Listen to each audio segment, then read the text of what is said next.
बहुत स्वागत है आपका अंचल में और मैं हूं आपके साथ शुभांगी ठाकुर। चलिए बुलेटिन की शुरुआत करते हैं। ग्वालियर से पहली खबर दिखाएंगे, जहां 25 जून को आम आदमी पार्टी महारैली का आयोजन करने वाली। बता दें कि आपके मध्य प्रदेश प्रभारी BS जून ने बताया है कि दिल्ली मॉडल को लेकर पार्टी जनता के बीच जाएगी और मध्य प्रदेश सरकार की नाकामियों को लोगों के सामने रखेगी। उन्होंने कहा कि महारैली में 1 लाख से ज्यादा लोगों के शामिल होने की उम्मीद है।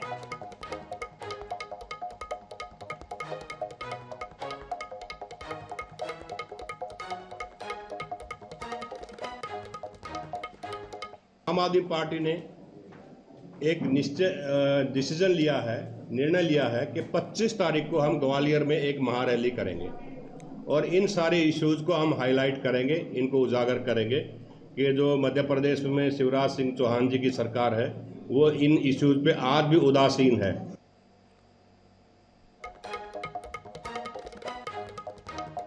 25 जून को मध्य प्रदेश के ग्वालियर में आम आदमी पार्टी की महारैली होने जा रही है। बता दें, इसकी जानकारी आम आदमी पार्टी के प्रदेश प्रभारी BS जून ने दी है। साथ ही उन्होंने दावा किया है कि इस महारैली में 1 लाख से ज्यादा लोग जुड़ेंगे और BS जून ने कहा कि आम आदमी पार्टी ने मध्य प्रदेश के माफियाओं की एक सूची तैयार की है।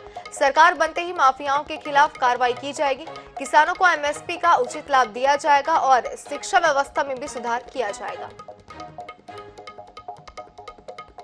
आम आदमी पार्टी ने एक डिसीजन लिया है, निर्णय लिया है कि 25 तारीख को हम ग्वालियर में एक महारैली करेंगे और इन सारे इश्यूज को हम हाईलाइट करेंगे, इनको उजागर करेंगे कि जो मध्य प्रदेश में शिवराज सिंह चौहान जी की सरकार है वो इन इश्यूज पे आज भी उदासीन है।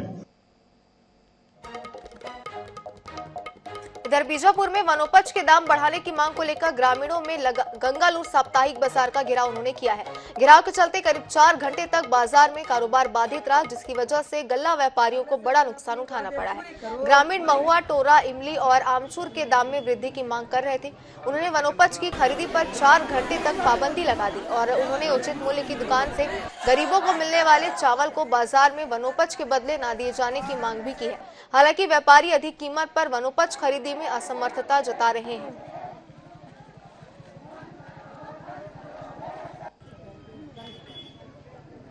आम बजट में सीजन आता है उसे बेचने का, उसी का बजट मांग को लेकर हम प्रदर्शन किए हैं। दूसरे से 110 मैंने 110 मांग कर रहे हैं ना, तो 80 का बेच रहे हैं, तो ये 20 और 10 30 रुपये का बिकता है। इधर राजनांदगांव में कांग्रेस पिछड़ा वर्ग का दुर्ग संभाग स्तरीय महासम्मेलन का आयोजन किया गया। इस आयोजन के माध्यम से प्रदेश सरकार के द्वारा पिछड़ा वर्गों के लिए चलाई जा रही कल्याणकारी योजनाओं को लोगों तक पहुंचाया गया। इस अवसर पर कांग्रेस पिछड़ा वर्ग के पदाधिकारी सम्मेलन में मौजूद रहे। साथ ही कांग्रेस के प्रदेश अध्यक्ष डॉक्टर चौलेश्वर चंद्राकर भी शामिल हुए। कदम से कदम मिलाकर चलने विधायक ममता जी, छंदी जी चलेंगे, ये हमारा धन्यवाद दूंगा आदरणीय भूपेश बघेल जी को, जिस प्रकार से 4.5 साल से लगातार जो योजना आई धरातल पर चली है।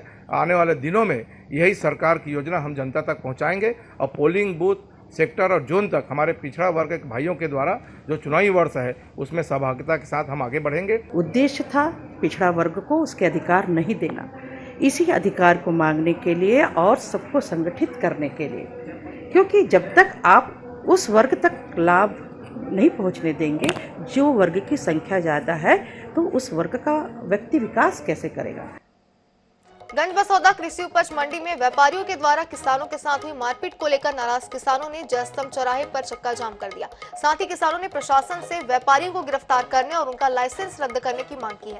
मामले को बढ़ता हुआ देख SDM और SDOP मौके पर पहुंचकर किसानों से बातचीत की। साथ ही 4 मंडी व्यापारियों के लाइसेंस निरस्त करने और किसान पर हुई FIR को समाप्त करने का लिखित आश्वासन दिया। प्रारंभिक तौर पर किसानों की जो मुख्य मांगें थी, एक तो किसान पर जो फर्जी FIR हुई है उसका खात्मा, उसमें SDOP साहब ने हमें लिखित में दिया है कि उसका खात्मा करेंगे। दूसरी जो किसानों की मांग थी कि जिन व्यापारियों ने किसान के साथ मारपीट की है उनके लाइसेंस निरस्त की जाएं। जैसे कि कल जो मंडी प्रांगण में विवाद व्यापारी बंधुओं और किसान बंधुओं के बीच में हुआ था, उसको लेकर के जो अनबन इन दोनों समूहों के बीच में हुई, जिसके संबंध में आज किसान बंधुओं ने यहाँ जयस्तंभ चौक पर धरना प्रदर्शन किया है। कल जो मंडी में घटना घटी बहुत ही दुर्भाग्यपूर्ण थी और यदि कोई व्यक्ति कोई गलती करता है तो उसकी एक न्यायिक प्रक्रिया है, प्रशासनिक प्रक्रिया है। उस प्रक्रिया के तहत उस व्यक्ति पे कार्रवाई की जा सकती है, मगर कानून लेने का अधिकार किसी को नहीं है, अपने हाथ में लेने का अधिकार तो बिल्कुल भी नहीं है। व्यापारियों के लिए भी आपने छोटी सी रिपोर्ट दर्ज की है। आप यदि न्यायप्रिय हैं और मुख्यमंत्री जी से विशेष रूप से कहना चाहता हूँ, ये आपका गृह क्षेत्र है, आप न्याय कीजिए। जिन लोगों ने ये अपराध किया है उनके लाइसेंस जब्त किए जाएं।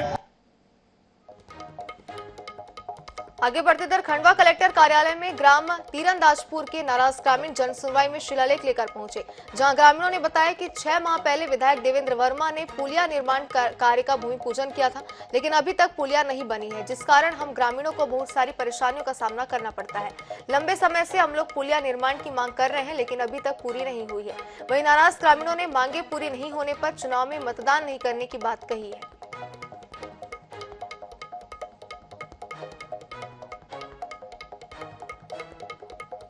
महीने हो गए लेकिन हमारी पुलिया का कोई निर्माण नहीं हुआ है, कोई सुनवाई नहीं है। विधायक जी के पास जाते हैं, वो बोलते हैं जनपद में जाओ, जनपद में जाते हैं वो बोलते हैं जिला पंचायत में जाओ, जिला पंचायत जाओ तो वापस जनपद भेजते हैं। हम 3 महीने से हम घूम रहे हैं उनके आगे पीछे। अच्छा, ये पुलिया नहीं बनने से क्या नुकसान हो रहा है? सर हमारी 500 एकड़ जमीन किसानों की वहाँ पर है, अगर बारिश हो गई तो वहाँ खेत बोएंगे कैसे, नाला पार कैसे करेंगे। और अगली खबर बिलासपुर से आपको दिखाते हैं, जहां बिलासपुर में कांग्रेस का संभागीय सम्मेलन आज है। कार्यकर्ताओं को चुनावी मंत्र दिया जाएगा। प्रदेश प्रभारी कुमारी शैलजा, पीसीसी चीफ मोहन मरकाम शामिल होंगे। सीएम भूपेश भी सम्मेलन में शामिल होंगे। 15 जून तक 5 संभागों में सम्मेलन होगा।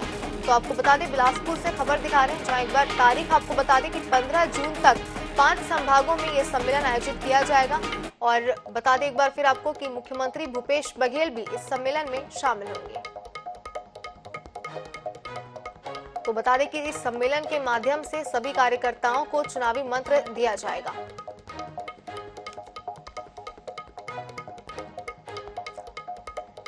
और इसी खबर पर ज्यादा जानकारी के लिए हमारे संवाददाता संदीप करिहार हमारे साथ जुड़ गए। संदीप, बताया जा रहा है कि 15 जून तक 5 संभागों में सम्मेलन होगा और चुनावी मंत्र जो है वो कार्यकर्ताओं को दिया जाएगा। किस तरीके से सम्मेलन आयोजित किया गया, विस्तार से बताइए। देखिए शुभांगी, बिलासपुर में आज कांग्रेस का संभागीय सम्मेलन जो है वो आयोजित किया गया। इसमें प्रमुख रूप से जो मुख्यमंत्री भूपेश बघेल जी शामिल होंगे, इसके साथ ही जो प्रदेश की जो प्रभारी है कुमारी शैलजा, इसके साथ ही प्रदेश कांग्रेस कमेटी के जो अध्यक्ष मोहन मरकाम समेत जो मंत्रिमंडल के जो तमाम जो लोग साथी हैं वो तमाम यहाँ पे शामिल होंगे। आज बिलासपुर में ये आयोजन रखा गया है। मैं आपको सीधे तौर पर दिखाऊं कि इस दीर्घा से ही कुछ देर बाद ही मुख्यमंत्री भूपेश बघेल अंदर जाएंगे और यहाँ पे कार्यक्रम में एक बिलासपुर संभाग के जो तमाम जो जिला, ब्लॉक, सेक्टर, बूथ, इसके साथ ही जो जनप्रतिनिधि उनके साथ सीधे तौर पर बातचीत करेंगे और वो जो चुनावी जो टिप्स है उन सब टिप्सों को लेकर के वो बातचीत करेंगे। बिलासपुर में 2018 में हुए चुनाव को लेकर के बिलासपुर का परफॉर्मेंस कांग्रेस के लिए बेहतर नहीं था, इसी कारण से कि बिलासपुर पर पूरा फोकस है कांग्रेस इसमें बिलासपुर संभाग में 24 सीट जो है उनमें जीतने के लिए पूरी ताकत लगाएगी और उसमें टिप्स देंगे कि पिछले चुनाव में आखिरकार क्या कमियां रह गई थी जिसके कारण पे कांग्रेस का परफॉर्मेंस ठीक नहीं था और भाजपा का परफॉर्मेंस ठीक हो गया था। सीधे तौर पर देख लीजिए कि आगामी 2023 के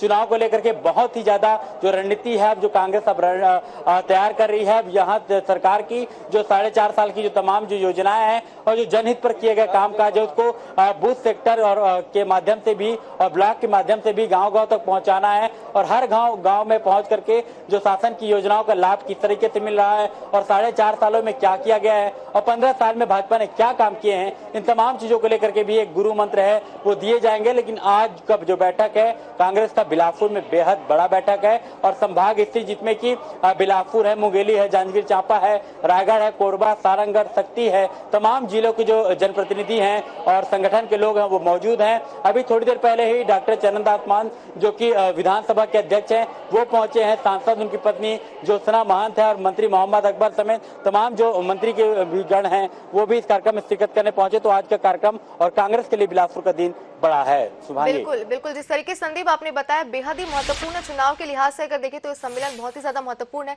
लेकिन क्या सम्मेलन से हम कह सकते हैं कि आगामी विधानसभा चुनाव की तैयारियों में कांग्रेस पूरी तरीके से अब जुट चुकी है?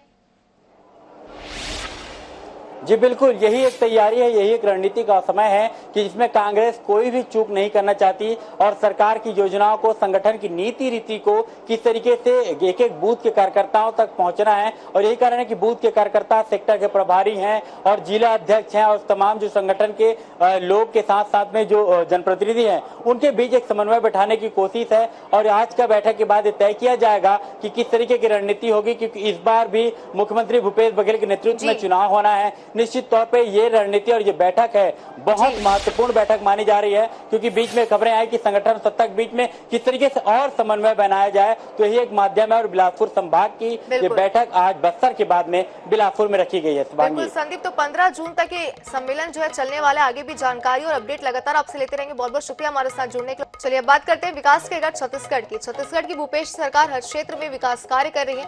वहीं आम जनता तक बेहतर स्वास्थ्य सुविधा पहुंचाने के लिए छत्तीसगढ़ सरकार ने हमर अस्पताल योजना की शुरुआत की है। इस योजना के चलते लोगों का मुफ्त में इलाज हो रहा है। हमर अस्पताल से शहर में स्वास्थ्य सेवाओं की सूरत और सीरत दोनों ही बदल रही है। देखिए इस रिपोर्ट में।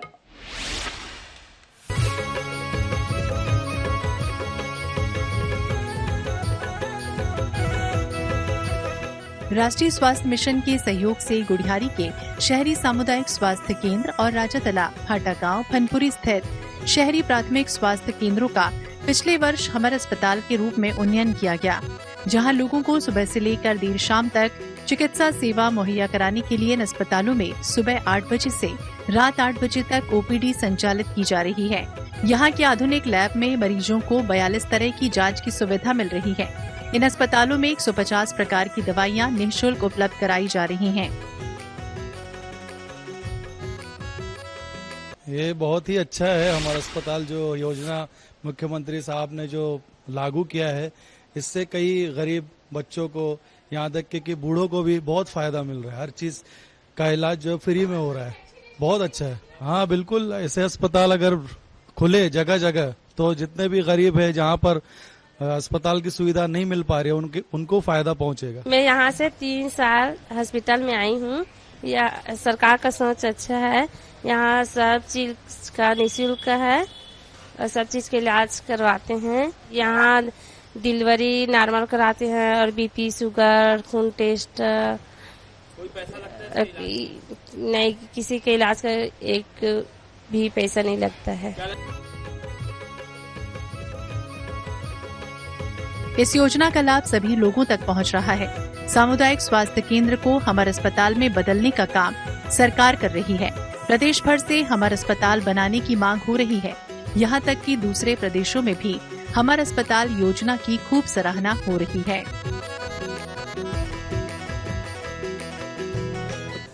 देखिए, हमारी सरकार बनने के बाद मुख्यमंत्री भूपेश बघेल जी ने स्पष्ट तौर पर कहा कि आदमी का जीवन यापन करने के लिए रोटी कपड़ा की व्यवस्था हो जाती है। आदमी को सब ज्यादा परेशानी तब होती है जब उसे चिकित्सा सुविधा मुहैया कराना होता है। अच्छे से अच्छा रसूख जिसके पास में सारी सुविधाएं रहती हैं, संपन्न व्यक्ति भी जब अस्पताल के चक्कर में पड़ता है, इलाज कराता है, तो उसकी कमर टूट जाती है। गरीब आदमी को तो इलाज की व्यवस्था करने में ज्यादा जोर लगाना पड़ता है। तो मुख्यमंत्री जी ने संवेदनशील निर्णय लिया कि हम अस्पताल को लोगों के नजदीक पहुंचाएंगे। हमर अस्पताल योजना भी उसी का एक स्वरूप है, जिसमें हर मोहल्ले में स्वास्थ्य केंद्र, उप स्वास्थ्य केंद्र खोले गए हैं, जिसमें लोगों के इलाज की सुविधा कराई जा रही है। छत्तीसगढ़ सरकार हमर अस्पतालों के जरिए मरीजों को आधुनिक और मुफ्त इलाज के साथ साथ सस्ती दवाएं भी उपलब्ध करवा रही है। Bureau report, INH 24/7।